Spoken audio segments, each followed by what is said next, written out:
Bueno, continuamos con la segunda clase de bioética aplicada. Esta es la segunda parte de esa segunda clase y lo que vamos a ver es el secreto profesional.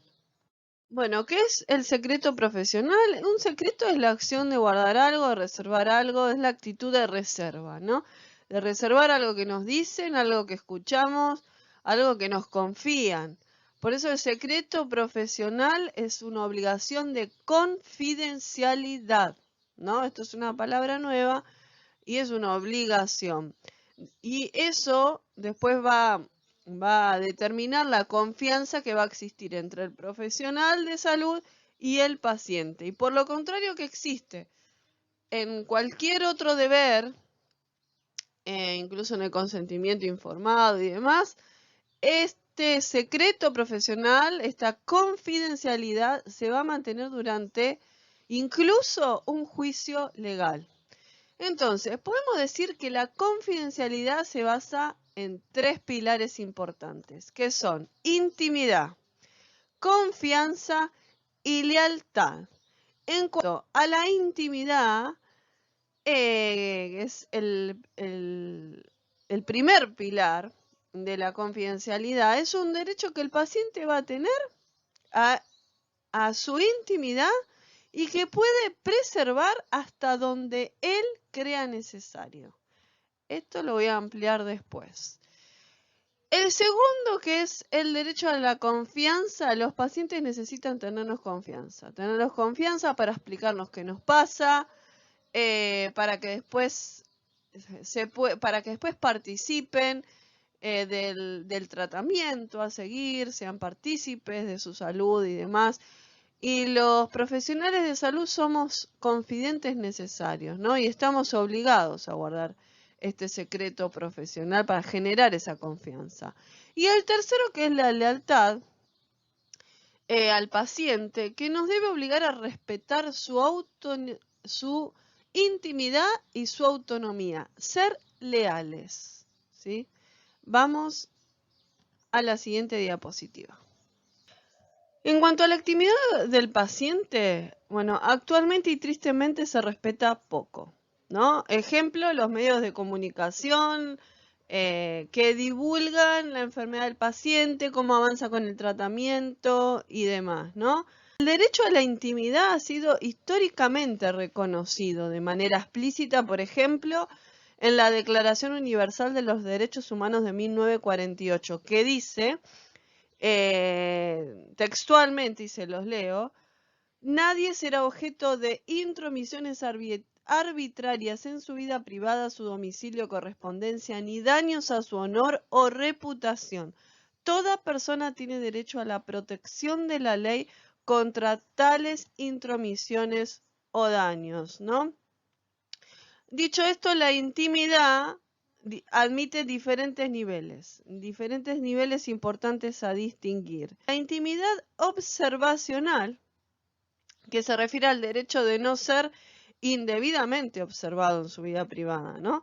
La intimidad informacional, que es el derecho que la información que contiene datos privados o sensibles no sea difundida, ¿no? Tiene que ver con la información.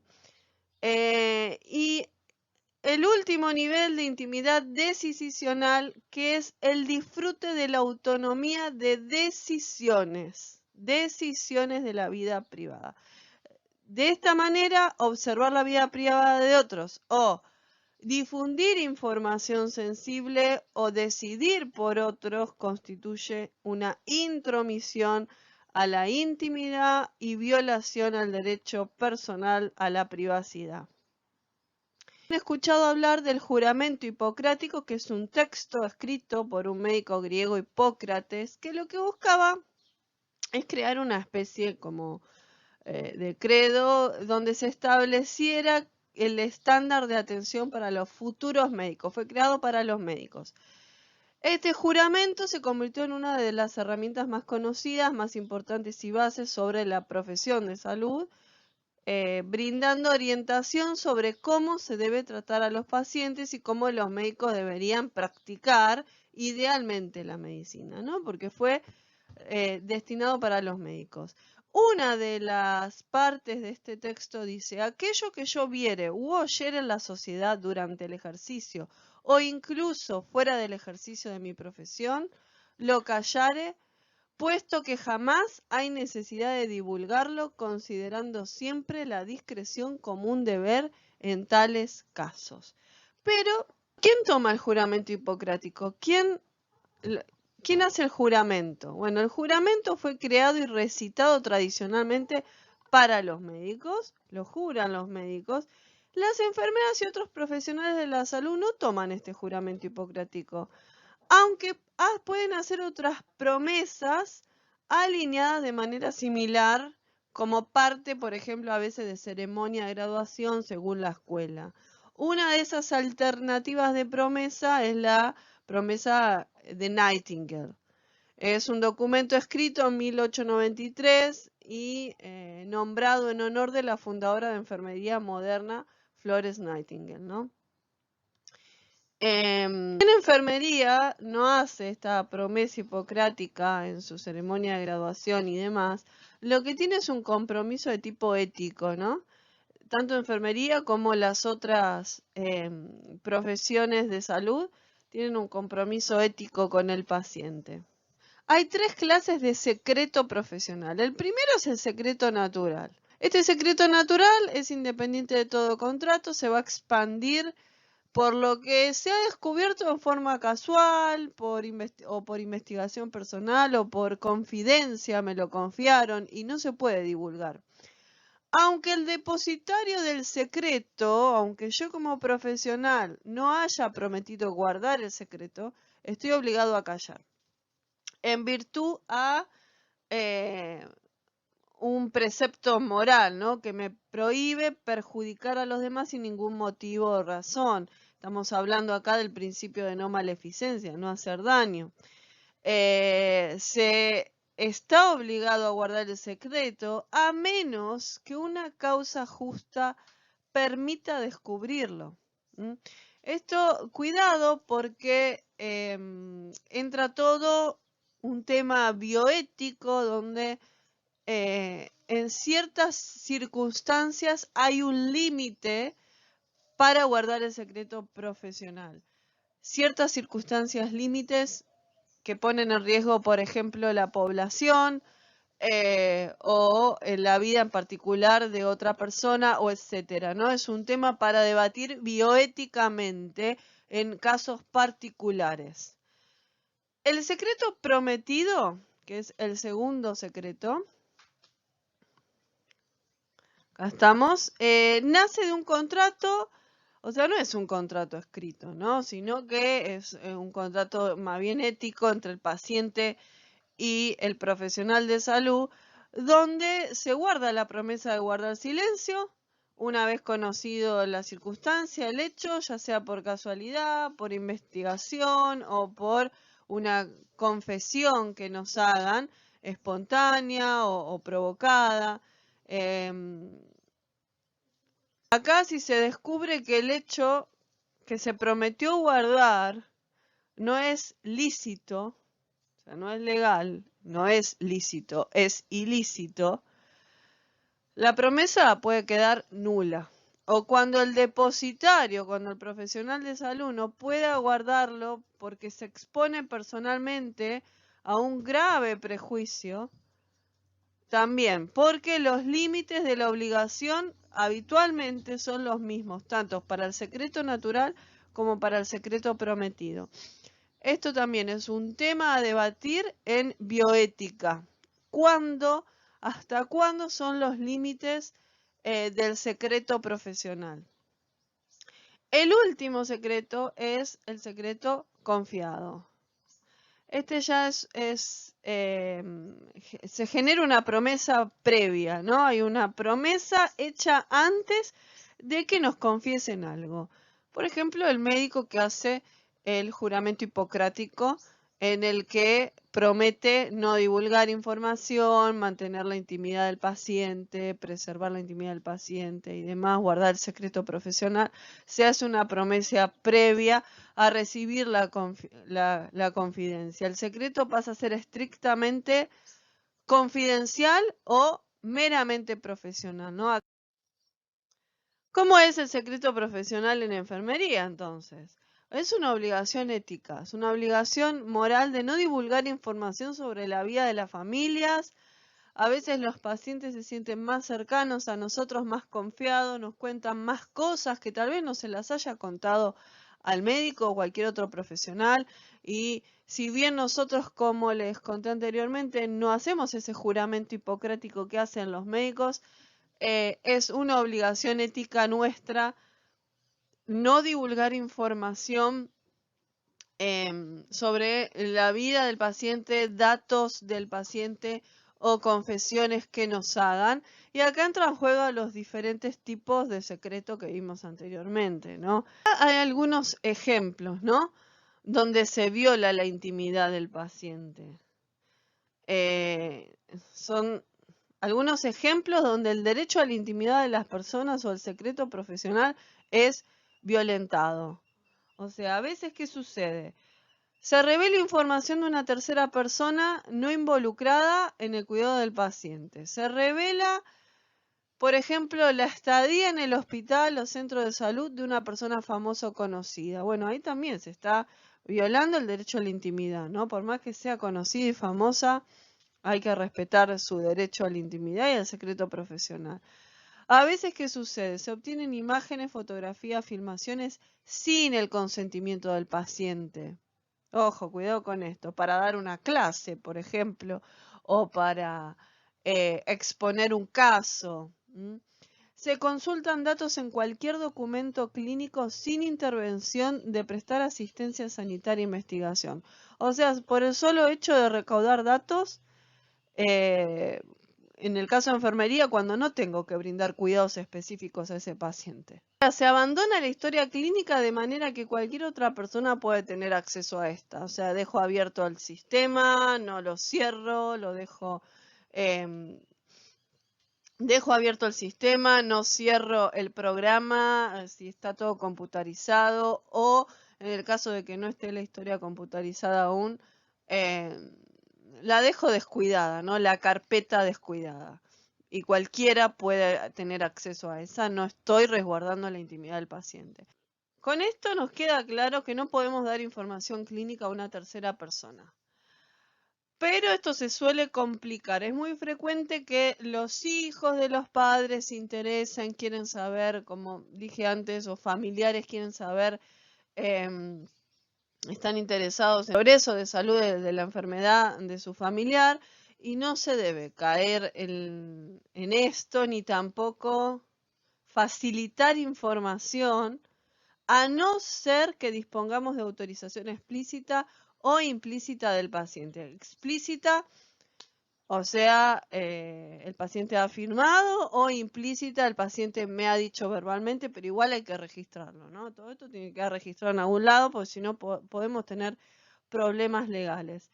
También acá se incluye cuando, por ejemplo, nos preguntan si ¿ha venido alguien a visitarlo? ¿Quién ha venido a visitarlo? ¿A qué hora? No, esto no se puede divulgar, tampoco tenemos que dar esta información. El teléfono y la confidencialidad. A veces alguien nos llama por teléfono, atendemos y nos pueden solicitar información, ¿no? Sobre el paciente. Bueno, si esta persona realmente tiene derecho a recibir información sobre el paciente, porque el paciente lo ha dejado en forma explícita o implícita y nos llama por teléfono, lo que tenemos que asegurarnos es que realmente sea la persona en cuestión, porque no la estamos viendo, ¿no? Entonces nos tenemos que asegurar de que el interlocutor sea quien el paciente ha autorizado. No sé, pidiendo su número de identificación, su nombre y apellido completo, algún otro dato que yo pueda identificarlo. Igualmente, todo lo que es tratamiento médico es competencia médica, no de enfermería. Todo lo que es cuidados de enfermería es competencia de enfermería, no del médico. Así que cuidado con esto de la información, ¿no? Y de las competencias tanto de enfermería como de médicos. Hay situaciones que pueden ser muy variadas. por ejemplo, está el cuidador, que el cuidador puede ser un familiar del paciente y que a veces se le pide que busque resultados, que nos acerque los resultados biomédicos o se les da recetas, etcétera, ¿no? También se necesita autorización del paciente. En estos casos, el conocimiento de las circunstancias a la autorización previa nos va a llevar a aceptar la participación de una tercera persona, porque a veces el paciente no puede, entonces es necesario que haya como este intermediario, este tercero, que busque resultados, que lleve y traiga recetas, o que intervenga de alguna manera, ¿no? En estos casos nos tenemos que garantizar que haya autorización implícita o explícita del paciente. Una manera puede ser que lleve consigo una tarjeta de identificación, a veces te la dan al ingresar a algún hospital o sanatorio, o su identificación personal, como para ir manteniendo una norma general. La consulta con múltiples profesionales, médico, enfermero, estudiantes, residentes. Bueno, ¿qué hacemos con el derecho a la intimidad en este caso? Bueno, hay que preguntar al paciente si tiene algún inconveniente en la presencia y participación de otros profesionales, porque, por ejemplo, a veces se hacen intervenciones y hay estudiantes, tanto de medicina o de enfermería, que quieren ver esos procedimientos porque van a ser muy ricos para su formación profesional. Pero a veces el paciente está incómodo, no quiere que haya tanta gente observándolo y mirándolo. Entonces hay que preguntar previamente si tiene algún inconveniente que participen otros profesionales. No tenemos ningún derecho a obligar a un paciente a que revele sus síntomas, sus datos personales, frente a otro profesional que no esté estrictamente vinculado con su cuidado, ¿no? A menudo hay gente que pregunta, hay personas que nos preguntan en los pasillos o nosotros mismos hacemos comentarios con otros profesionales, ¿no? Vamos caminando y comentamos lo que sucedió en la guardia con nuestros pacientes. Bueno, hay que evitar estas situaciones que suponen que son una de las formas más frecuentes, incluso inconscientes, de violar la confidencialidad, ¿no? A veces el comentario se produce consultando a otro profesional, pero en este caso, además de violar la confidencialidad, estamos interrumpiendo el proceso asistencial. En todos los casos tenemos que ser conscientes de que hay testigos, hay gente que puede oír lo que decimos y tenemos que recordar que tenemos que evitar hablar de datos, incluso directamente hablar sobre determinado paciente con nombre y apellido, ¿no? En cuanto a los menores y la confidencialidad, los menores se tienen que considerar como receptores de la información y por lo tanto ser tratados con todos los derechos, ¿no? Otro aspecto a considerar es nuestra actitud cuando conocemos la existencia de una enfermedad que puede poner en riesgo a terceros, ¿no? Como por ejemplo, actualmente tenemos la pandemia mundial, el COVID-19, o puede ser alguna enfermedad de transmisión sexual muy contagiosa que pone en riesgo la vida de un tercero. Y hay que tener cuidado hasta dónde guardamos este secreto profesional, esta confidencialidad, ¿no? Que a veces nos puede obligar a limitar el derecho al secreto, a la confidencialidad. ¿Hasta cuándo? Se pone un límite y es ahí donde entra a trabajar la bioética, ¿no? Recuerdo, me ha tocado un caso en el que una mamá que dio a luz estaba en el servicio y se le había detectado HIV y ella no quería decirle al marido, no quería comentarlo con el marido. Y bueno, en esta es un riesgo también para él y para su tratamiento, porque su pareja también tiene el derecho de poder tratarse y de poder tratarse si es que se ha contagiado de esa enfermedad, porque la madre se empezó a tratar, empezamos a tratar al recién nacidos, pero bueno, ¿qué queda con ese padre, ¿no? Al que su pareja no quería que se le brindara esta información, que se guarde el secreto. Bueno, esto es un tema para tratar en bioética, ¿no? Uno de los tantos temas que nos ponen entre la espada y la pared. Justamente estaba hablando en el ejemplo anterior de esto, ¿no? De las enfermedades contagiosas y las peligrosas para los demás y el tema de la confidencialidad. Bueno, la confidencialidad ante estas enfermedades contagiosas es uno de los dilemas bioéticos más complejos. ¿Por qué? Porque una persona, por ejemplo, infectada de VIH, que no se lo comunica a su pareja, aquí se va a producir una colisión, se produce una colisión de derechos, el de confidencialidad afectado y el de justicia que resulta de la persona que puede llegar a ser infectada, ¿no? Que puede infectarse por no y que no puede no tratarse incluso si ya está infectado. Hay que tener claro que la persona que no lo comunica a la pareja está incurriendo en un delito, ¿no? Puesto que somete un riesgo sabiéndolo a otro. Pero si nosotros violamos la confidencialidad, también estamos infringiendo la ley. Entonces, ¿qué hacemos? En este caso, a lo mejor sería conseguir la comunicación voluntaria para evitar una pérdida de confianza, que a la larga puede tener un efecto negativo. La mejor opción siempre es intentar darle información al enfermo, brindarles nuestra confianza. Bueno, y si no es posible, ya tendríamos que acudir al comité de bioética. Ya es un tema como más legal, ¿no? Con esto me despido hasta la clase que viene. Tienen material de lectura para complementar con estos videos, así que cualquier duda estoy a su disposición.